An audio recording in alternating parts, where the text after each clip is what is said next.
ओम जय श्री हरि विष्णु। दोस्तों, होली के 8 दिन पहले से ही शुरू हो जाता है होलाष्टक, जिसे ज्योतिषीय दृष्टि से बहुत ही संवेदनशील समय माना जाता है। इस दौरान कोई भी शुभ कार्य जैसे विवाह, मुंडन, गृह प्रवेश आदि नहीं किए जाते। लेकिन क्या आप जानते हैं कि इसके पीछे क्या धार्मिक और वैज्ञानिक कारण है? क्या यह सच में अशुभ समय होता है? और अगर यह नकारात्मक प्रभाव डालता है तो इससे बचने के क्या उपाय हैं? दोस्तों, आज हम इसी होलाष्टक पे चर्चा करेंगे। वीडियो बहुत महत्वपूर्ण है, अंत तक देखिएगा। अगर वीडियो पसंद आए तो लाइक और कमेंट्स ज़रूर कीजिएगा।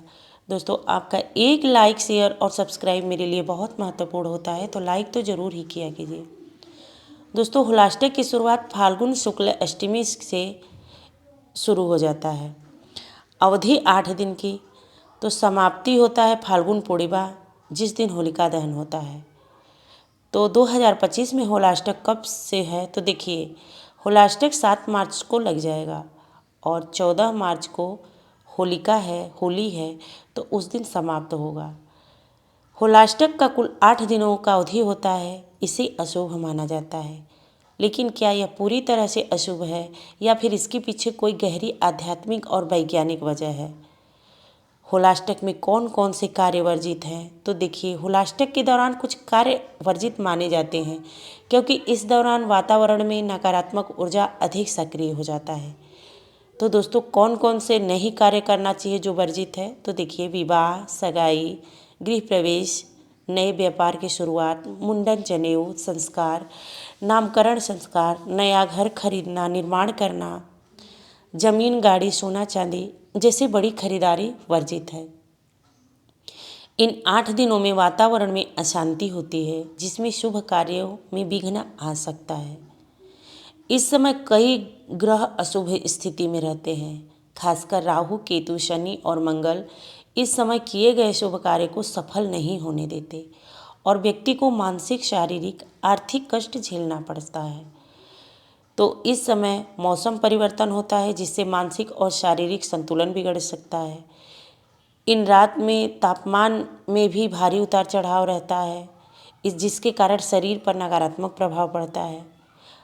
सभी बैक्टीरिया तेजी से पनपते हैं, जिससे बीमारियों का खतरा बढ़ जाता है। तो दोस्तों, अब सवाल उठता है कि इस समय में हमें क्या करना चाहिए? क्या कोई उपाय है जिससे इस समय को शुभ बना सकते हैं? तो देखिए, इस समय का शुभ समय नहीं होता, तो इस समय भगवान विष्णु, हनुमान जी और शिव जी की आराधना करना सबसे उत्तम होता है। दान पुण्य करें। अन्न, वस्त्र, गुड़, तिल और चने का दान विशेष रूप से शुभ होता है। गाय, कुत्ते, पक्षियों को भोजन कराएं। हनुमान चालीसा, सुंदर कांड और विष्णु सहस्त्र नाम का पाठ करें। होली के दिन तक रोजाना तिल, गुड़ और काले तिल जल में प्रवाहित करें। गंगा स्नान किसी पवित्र नदी में अवश्य करें। राहु केतु दोष से बचने के लिए महामृत्युंजय मंत्र का जप करें।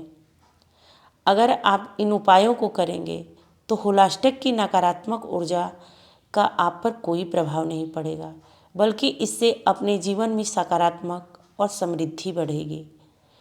सर्दी और गर्मी के बीच संक्रमण काल होता है, जिससे शरीर में कई बदलाव आते हैं। इस समय लोग अधिक बीमार पड़ते हैं, इसलिए मानसिक और शारीरिक स्वास्थ्य के लिए सावधानी बरतनी आवश्यक है। इस समय राहु, केतु, शनि और मंगल अशुभ स्थिति में चले जाते हैं, जो मानसिक तनाव पैदा करते हैं। इस दौरान लिए गए बड़े फैसले गलत साबित हो सकते हैं। हमारे शास्त्र में ऐसी मान्यता है, ऋषि मुनियों का ऐसा मानना है कि इस समय को संयम और साधना के लिए उपयुक्त बताया गया है। तो दोस्तों, होलाष्टक कोई डरने का समय नहीं है, बल्कि यह एक विशेष आध्यात्मिक काल है, जिसमें हमें संयम और सत्कर्मों की ओर बढ़ना चाहिए। यदि आप इन उपायों को अपनाते हैं तो होलाष्टक आपके लिए शुभ फलदायी साबित होता है। और दोस्तों, अगर इस होलाष्टक के दौरान अगर आप पे कोई अशुभ छाया है या फिर होलाष्टक का कोई छाया पड़ा है, तो इससे आप छुटकारा के लिए होलिका दहन वाले दिन आप राई का जो सरसों होता है उसको सरसों भी बोलते हैं हमारे पूर्वांचल में, और कहीं कहीं लोग राई बोलते हैं। तो उसका उबटन बना के अपने शरीर का मालिश करें। पूरे परिवार के शरीर का मालिश होना चाहिए।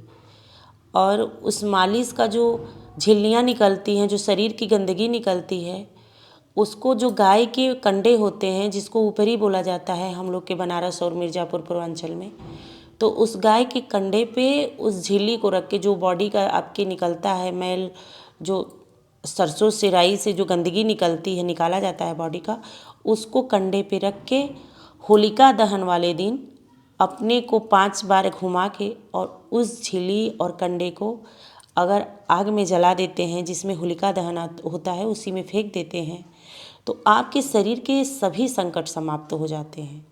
होलाष्टक की जो बुरी छाया होती है वो समाप्त हो जाती है। और अगर आपको शनि, केतु, राहु, मंगल जैसे प्रकोप हैं, ग्रह हैं, तो उससे भी शांति मिलती है। तो दोस्तों, इसको लोग आज के डेट में नहीं मानते हैं, लेकिन हमारे पूर्वज इस चीज़ को मानते थे और काफ़ी लंबे समय तक स्वस्थ रहते थे और उनके पास कोई निगेटिविटी नहीं था, हमेशा वो सकारात्मक रहते थे। तो हमारे पूर्वजों की जो आदतें हैं, जो नियम हैं, उसको हमको फॉलो करना चाहिए।